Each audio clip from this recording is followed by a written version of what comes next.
27ویں ترمیم کے اگلے دن اکانومسٹ والا آرٹیکل آیا اور میڈیا نے اس کو خوب اچھالا تاکہ 27ویں ترمیم کی غلاظت دب جائے۔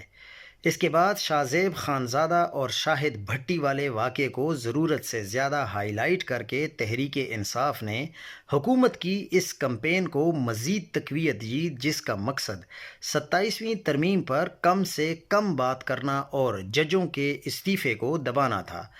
آپ کو کیا لگتا ہے کہ میڈیا کو شاہ زیب خانزادہ سے ہمدردی ہے، جو اس کی سپورٹ میں اتنا ایکٹیو ہوا پڑا ہے؟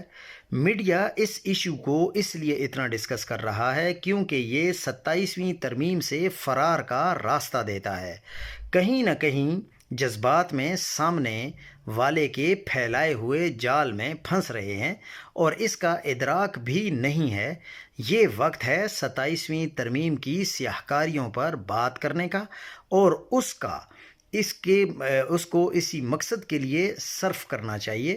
اگر ہم لوگ فضول کی باتوں پہ، شاہ زیب خانزادہ اور ادھر ادھر کی باتوں پر اپنا ٹائم ضائع کریں گے تو پھر 27ویں آئینی ترمیم کا معاملہ دب کر رہ جائے گا۔